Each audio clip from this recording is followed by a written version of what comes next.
favor of Ephraim. The court held that the U.S. government had no right to rob Ephraim of his American citizenship. The court, reversing its previous judgment as regards the Mexican-American, ruled that Ephraim had not shown intent to lose his citizenship by voting in Israeli elections. While Washington claims it has a good neighbor policy with Mexico, the U.S. does not permit Mexicans to hold dual nationality. The U.S. makes them become either U.S. or Mexican. You can't be both. But the U.S., in its special relationship with Israel, has become very sympathetic to allowing Israeli Americans to retain two nationalities and allowing U.S. citizens not only to hold public office in Israel, but to hold U.S. government positions as well. No other country holds this special exception to our laws of citizenship. So, you may ask, are there any other dual Israel-American citizens who hold U.S. government positions that could compromise American security?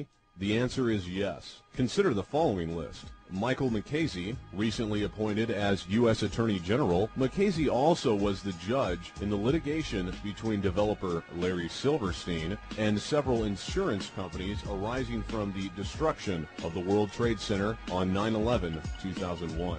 Michael Chertoff, former Assistant Attorney General for the Criminal Division at the Justice Department, now head of Homeland Security. Richard Perle, one of Bush's foreign policy advisors, he is the chairman of the Pentagon's Defense Policy Board. A very likely Israeli government agent, Perle was expelled from Senator Henry Jackson's office in the 1970s after the National Security Agency, or NSA, caught him passing highly classified national security documents to the Israeli embassy. He later worked for the Israeli weapons firm Soltam.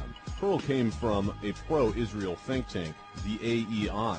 Perle is one of the leading pro-Israeli fanatics leading this Iraq warmongering within the administration and now in the media. Paul Wolfowitz, former Deputy Defense Secretary and member of Perle's Defense Policy Board in the Pentagon. Wolfowitz is a close associate of Perle and reportedly has close ties to the Israeli military. His sister lives in Israel. Wolfowitz came from the Jewish think tank Gensa. Wolfowitz was the #2 leader within the administration behind this Iraq warmongering. He later was appointed head of the World Bank, but resigned under pressure from World Bank members over a scandal involving his misuse of power. Lawrence or Larry Franklin, the former Defense Intelligence Agency analyst with expertise in Iranian policy issues, who worked in the Office of Undersecretary of Defense for Policy Douglas Feith and reported directly to Feith's deputy William Lutey, was sentenced 20th January 2006 to, quote, more than 12 years in prison for giving classified information to an Israeli diplomat, unquote. And members of the pro-Israel lobbying group American Israel Public Affairs Committee, or AIPAC. Franklin will, quote, remain free while the government continues with the wider case, unquote. And his, quote, prison time could be sharply reduced in return for his help in prosecuting, unquote, former AIPAC members Stephen J. Rosen and Keith Wiseman. As an update to this, the trial with these AIPAC spies has been postponed indefinitely. How could the trial be postponed indefinitely? Kevin DeGregory was the head prosecuting attorney, but weeks prior to the trial, he had retired from his position as prosecutor to go work for a Jewish law firm.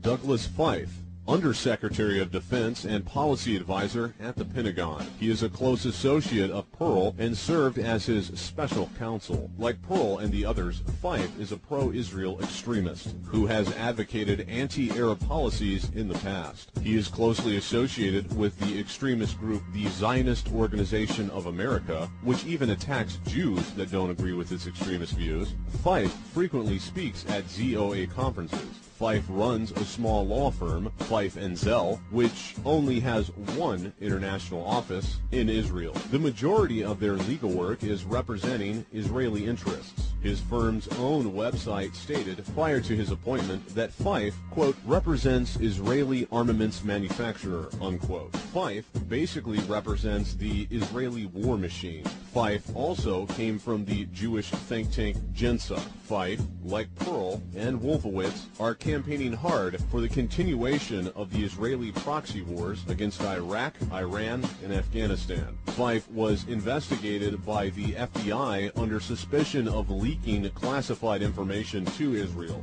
being that he was Larry Franklin's boss when Franklin leaked those documents to Rosen and Wiseman of AIPAC. For that, he was forced to leave the National Security Council. Fife was also investigated by the Senate Intelligence Committee for sexing up intelligence that was used to justify invading Iraq. Edward Lutwyck, member of the National Security Study Group of the Department of Defense at the Pentagon, Lutwyck is reportedly an Israeli citizen and has taught in Israel. He frequently writes for Israeli and pro-Israeli newspapers and journals. Lutwyck is an Israeli extremist whose main theme in many of his articles is the necessity of the U.S. waging war against Iraq and Iran. Henry Kissinger, one of the many Pentagon advisors, Kissinger sits on the Pentagon's Defense Policy Board under Pearl. For detailed information about Kissinger's evil past, read Seymour Hersh's book, Price of Power, Kissinger in the Nixon White House. Kissinger likely had a part in the Watergate crimes, Southeast Asia mass murders, which is Vietnam, Cambodia, and Laos, installing Chilean mass murdering dictator Pinochet, Operation Condor's mass killings in South America, and more recently served as Serbia's ex-dictator Slobodan Milosevic's advisor. He consistently advocated going to war against Iraq. Kissinger is the Ariel Sharon of the U.S. Unfortunately, President Bush nominated Kissinger as chairman of the September 11th Investigating Commission. It's like picking a bank robber to investigate a fraud scandal. He later declined this job under enormous protests. Dov Zakheim.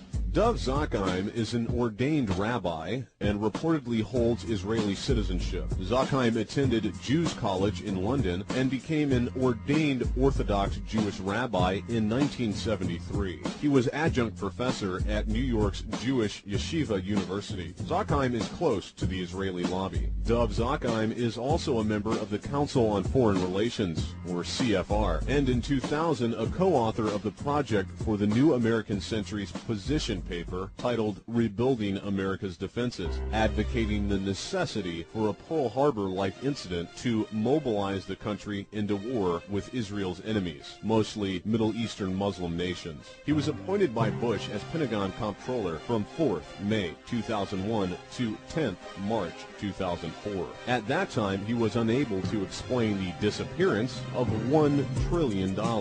Actually, nearly 3 years earlier, Donald Rumsfeld announced on 10th September 2001 that an audit discovered $2.3 trillion was also missing from the Pentagon books. That story, as mentioned, was buried under 9/11's rubble. The two sums disappeared under Zakheim's watch.